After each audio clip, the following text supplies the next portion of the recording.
William Hogarth is one of the most significant individuals in the history of British art. He was a painter, satirist, art theorist and social commentator. Hogarth's Britons brings together works from the artist and his contemporaries to tell the story of Jacobitism, a campaign to restore the exiled Stuart dynasty to the throne of Great Britain in the 18th century, led by Bonnie Prince Charlie.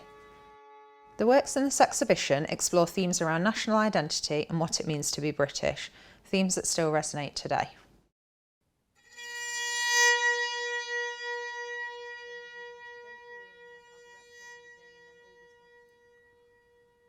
It means that you can have a lot more attention to detail, which is really lovely to see. It'd be really great to know kind of what have been some struggles and then definitely some positives from working on the marketing campaign for this exhibition. The exhibition's been really popular so far. We've had more visitors than we expected in, and we probably expected some national visitors, but we've actually had a lot of local visitors as well. When we were talking about the marketing campaign, you know, the main questions before we began to plan anything was, who is Hogarth? Who are the Jacobites? And why should people in Derby care? Why is it relevant?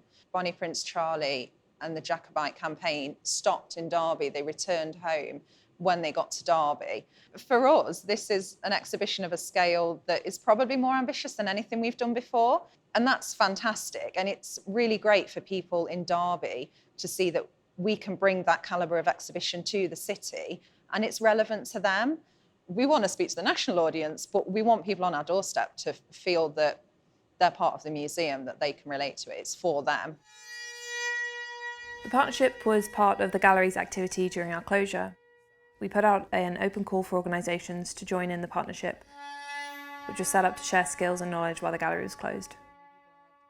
This was so we could learn from our partners and also share what we were learning.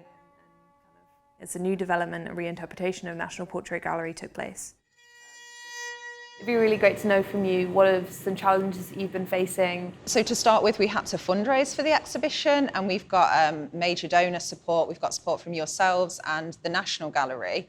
But also there was a public campaign. So we asked the people of Derby if they wanted to back this exhibition. We want to bring Hogarth to Derby. Can you help us? And we were really pleasantly surprised by how many people got behind it. And actually we raised the full amount to bring the exhibition to the city. One of the things that worked really well for this exhibition was the press release. It was a massive challenge actually, weaving in the stories of why it's relevant nationally, but also making sure everybody was happy with how we talked about them.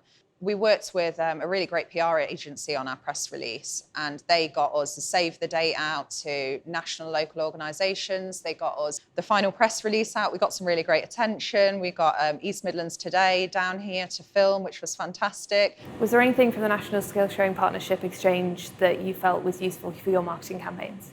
The image-first approach that the National Portrait Gallery have on their online channels. So the content should always be led with the image, in your case, with the portrait, and then any other information should be secondary. Any cell should be secondary. So I'm often asked by people across the organisation, can you post this? Can you talk about that? We need to sell tickets for this.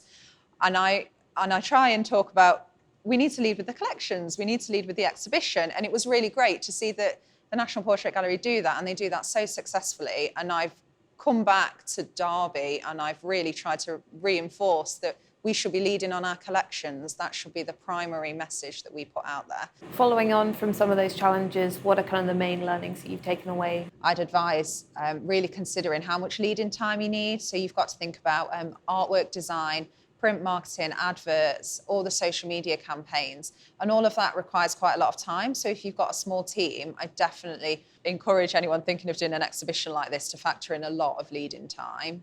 It's been fantastic. It's been really popular with our audiences. We've had great numbers through the door. We've had repeat visitors. We've had people that have travelled. It's been really fantastic. People have said, oh, you know, I need to come again, there's too much to take in, I can't engage with it all. And for quite a small gallery space, that's really nice. I found the skills sharing partnership with the National Portrait Gallery really useful. It was great to bounce off ideas off colleagues in other galleries, and also to share difficulties we both face in marketing exhibitions, but also the successes as well.